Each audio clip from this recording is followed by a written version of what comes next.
अस्सलाम वालेकुम स्टूडेंट्स, मैं हूँ Hina Numan. Welcome to Agent Zone. आज हम कर रहे हैं NSN1 D1 7th addition. Math है 1B, chapter 1, exercise 1B, work example हमारे पास है 10। Practice now 10। क्वेश्चन 1 का C and D part, question 2 का A and B part, question 3, question 5, question 6, 10 and 11। ये सारे क्वेश्चन आज हम डिस्कस करेंगे। चलें हम अपने क्वेश्चन को स्टार्ट करते हैं। सबसे पहले हम करेंगे question number 1, find the HCF of each of the following. और ये आपको बहुत अच्छी तरीके से आता है, ये हमने डिस्कस किया था। तो ठीक है, 15, 60 एंड 75। सबसे पहले हमें ये चेक करना है कि ये किस टेबल से, किस प्राइम नंबर से हम इसे लेके जाएंगे। 75, 60 एंड 15 सिर्फ और सिर्फ 3 के टेबल में आ रहा है। 3 5 are 15, 3 2 are 6 and 0 नीचे, 3 1 are 3 and 3 5 are 15। अब ये किसी और नंबर से नहीं जा सकता अलावा 5 के। तो 5 1 are 5, 5 4 are 20, 5 3 are 15।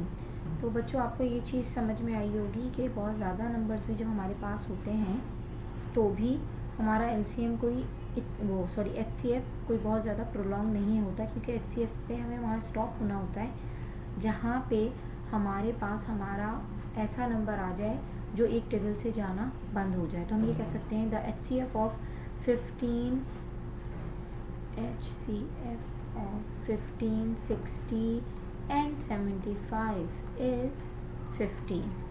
ठीक है, जल्दी से क्विकली कर लेते हैं इसका B पार्ट। तो B पार्ट के अंदर हमें दिया हुआ है 77, 91, 77, 91 एंड 143। तो मेरे हिसाब से जो ये 77 है हमारे पास और 143 तो आ जाएगा 11 के टेबल में। ठीक है, 77 एंड 143 डिवाइड हो सकता है किससे, 11 से। 77 और 91 डिवाइड हो सकता है 7 से। बट ये तीनों एक साथ किसी से डिवाइड नहीं हो रहे, सिर्फ एक कॉमन फैक्टर इनके पास मौजूद है। ठीक है, वो क्या है बेटा, HCF of all these number is 1। ठीक है, क्योंकि दो नंबर एक उससे जा रहे हैं फैक्टर से, दो नंबर एक फैक्टर से जा रहे हैं, तीनों नंबर किसी एक फैक्टर से नहीं जा रहे अलावा 1 के। तो इनका हाईएस्ट कॉमन फैक्टर यानी कि 77, 91 एंड 143 का हाईएस्ट कॉमन फैक्टर 1 है। Find the lowest common multiple of each of the following set of the number. ये मेरा इंतहाई पसंदीदा टॉपिक है, बिकॉज ये इसके अंदर आपको डिवीजन का मज़ा आता है। 24 एंड 30। अब आपको पता है ये इवन है और ये 0 हमारे पास, तो हम 2 से जाएंगे। 2 1 2, 2 2 4, 2 1 2 एंड 2 5 10। फिर हम ये, अब हमारे पास चूँकि चॉइस नहीं है लेकिन हमें पता है हम LCM कर रहे हैं, तो हम पहले एक नंबर को सॉल्व करेंगे जब तक वो जा सकता है। ठीक है, सॉरी 2 से ही जाएगा। अब जनाब, अब हमारे पास ये देखें, अब ऐसा नंबर आ गया, ये 3 से जा सकता है। 3 1 3, 3 5 एंड 5। ठीक है, तो अगर मैं यहाँ पे लिखती हूँ 2 इंटू 2 इंटू 2 इंटू 3 इंटू आ गया, हाँ जी 5। ठीक है, तो ये हमारे पास इसका क्या आ जाएगा आंसर, 2 2 4, 4 2 8, 8 3 आ जाएगा हमारे पास 24 एंड 24 5 जो हमारे पास आएगा वो हमारा आ जाएगा 120। ठीक है, तो LCM ऑफ 24 एंड 30 इज़ 120। ठीक है बेटा, चलिए जनाब नेक्स्ट क्वेश्चन की तरफ चलते हैं, नेक्स्ट पार्ट की तरफ। नेक्स्ट पार्ट में हमारे पास है 42 एंड 4 6 2, 42 4 6 2, तो 2 से जाएगा, 2 2 ज़ा 4, 2 1 ज़ा 2, 2 2 ज़ा 4, 2 3 ज़ा 6, 2 1 ज़ा 2। अब तो जाएगा 3 से लेके जाते हैं, 3 7 ज़ा 3 7 ज़ा 21, 2 यहाँ आ जाएगा, 3 7 ज़ा 21, 7 से लेके जाते हैं, 7 1 ज़ा 7, 7 1 ज़ा 7, 7 1 ज़ा 7, 11 1 ज़ा 11। LCM में याद रखिएगा हमें 1 तक डिवाइड करना है। HCF में हम वहाँ रुक जाते हैं जहाँ पे दोनों नंबर या ज़्यादा नंबर किसी एक टेबल से डिवाइड होना बंद हो जाए, यानी कि किसी एक फैक्टर से डिवाइड होना बंद हो जाए। 2 3 7 एंड 11, तो 2 3 ज़ा 6, 6 7 ज़ा 42, 42 2 ज़ा 42 11 ज़ा 462। तो हम कह सकते हैं कि LCM of 42 and 462 is 462 is 462। तो इसमें बिल्कुल परेशान होने की बात नहीं है कि वही नंबर दोबारा आ जाएगा, ये हो सकता है। LCM वही नंबर भी आ सकता है जो खुद उसके अंदर हमें गिवन हो। क्वेश्चन नंबर 5 में उन्होंने हमें कहा हुआ है कि 176 के जो फैक्टर्स हैं वो इस तरीके से लिखे हुए हैं, तो हम उनको एक्सपेंडेड फॉर्म में कर लेते हैं। ये हमारे लिए आसान हो जाता है, इंटू 11, क्योंकि हमें LCM सॉल्व करना है। तो 3 4 2 में हम ले लेंगे 2 इंटू 3, 2 टाइम्स है, 3 2 टाइम्स ले लेंगे, 2 19। ठीक है, तो हम इसका कॉमन फैक्टर लेते हैं। हमारा कॉमन फैक्टर सिर्फ और सिर्फ 2 आ रहा है, तो 2 और फिर बाद में रह जाने वाले 1 2 3, 3 2, 3 2 हमारे यहाँ आ गए। उसके बाद 2 टाइम 3 है, फिर 1 टाइम 11 है एंड 1 टाइम 19 है। मल्टीप्लाई करना शुरू करते हैं। 2 2 ज़ा 4, 4 2 ज़ा 8, 8 2 ज़ा 16, 16 3 ज़ा 48, 48 3 ज़ा 144 और 144 11 ज़ा 1584, 1584 19 टाइम इज़ 30,096। आप लोग फिर भी इसको चेक कर लीजिएगा, लेकिन ठीक है आंसर, लेकिन फिर भी एक दफ़ा कैलकुलेटर से चेक कर लीजिएगा तो आपको सही आंसर का मालूम हो जाएगा कि ठीक है या नहीं। और अब हम देखें, इसके अंदर LCM था, एक कॉमन 2 ये वाला है जो हमने ये कॉमन निकाला था। ठीक है, उसके बाद जो चीज़ें रह जाती हैं LCM में उन सबको लेके और सबको आपस में मल्टीप्लाई करना होता है। तो ये आपको मेरे इंट्रो में भी मिल जाएगी ये, तो इंशाल्लाह आपको समझ आ जाएगा।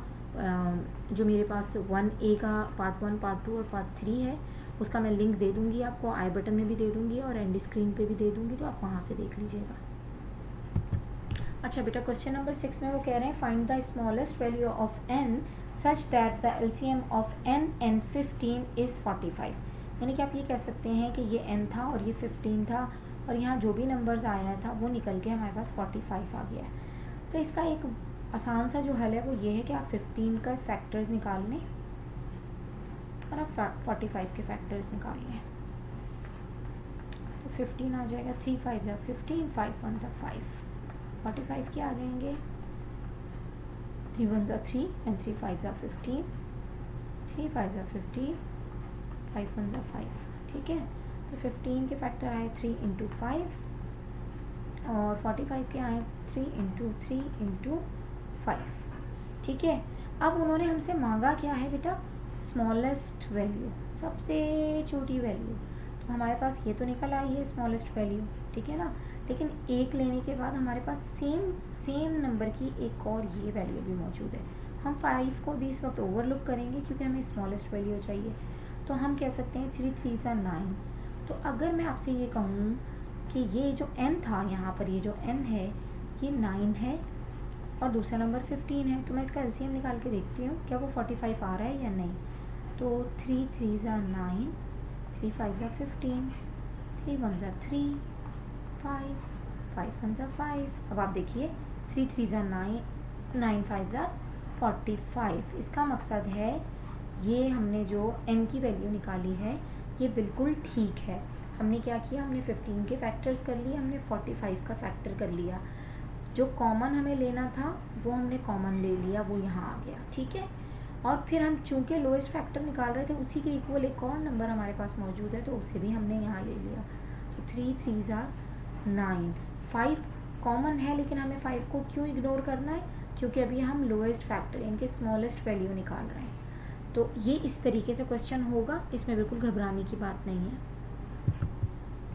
अच्छा बेटा, क्वेश्चन नंबर 10 में वो कह रहे हैं the LCM of 9 12 and n, इस n का ये आया है, ठीक है।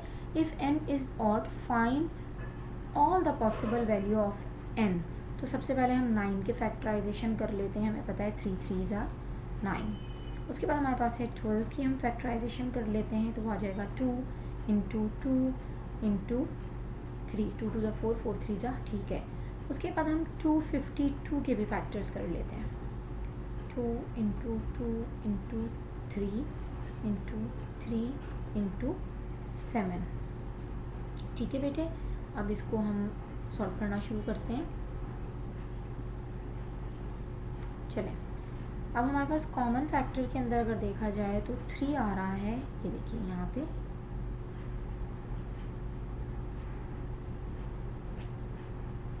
Again we have no not again, हमारे पास आ रहा है 3, हमारा कॉमन फैक्टर आ गया, ठीक है। और उसके बाद हमने सिर्फ कॉमन नंबर के लिए हमने 3 ले लिया है, उसके अलावा हमारे पास कोई कॉमन नंबर नहीं है। तो जितनी दफ़ा 3 हमारे पास आ गया वो तो हमने कॉमन ले लिया, फिर एक और 3 यहाँ था वो ले लिया। फिर हमारे पास बेटा 2 टाइम्स पे हमारे पास 1 2 3 4, तो 4 टाइम हमारे पास 2 है, ठीक है। एक कॉमन आ गया, फिर अगेन एक हमारे पास 3 है,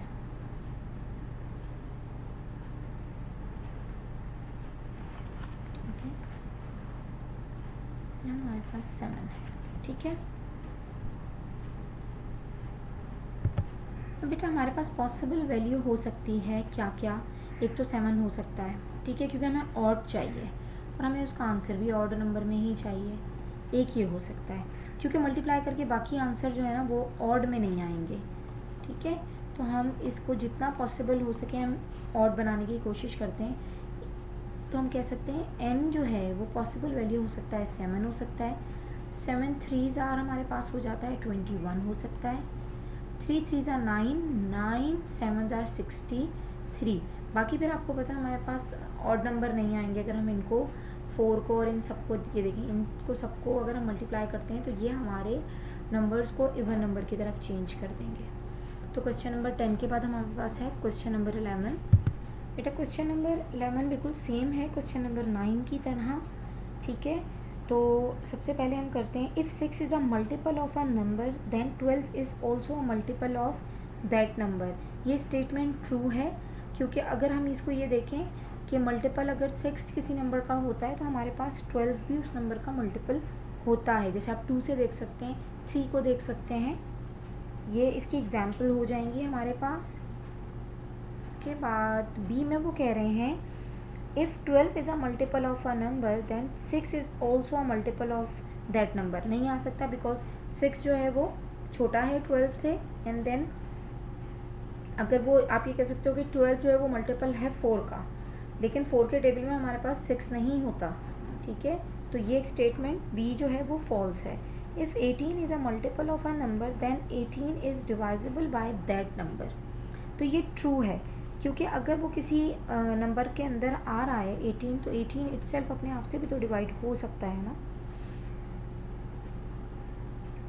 और उसके बाद है हमारे पास डी के अंदर वो कह रहे हैं if m is the LCM of p and q then m is divisible by both p and q। तो ये भी ट्रू है कि अगर हम ये देखें कि एलसीएम किसी का p एंड q आ रहा है और, ठीक है ना, नहीं अगर सॉरी p एंड q का जो एलसीएम है वो m आ रहा है तो then m is divisible by both of the number, यानी कि वो उन दोनों नंबर से डिवाइजिबल है। तो मैं अब आपको यहाँ इनके आंसर्स दे देती हूँ कि ए का हमारा आंसर है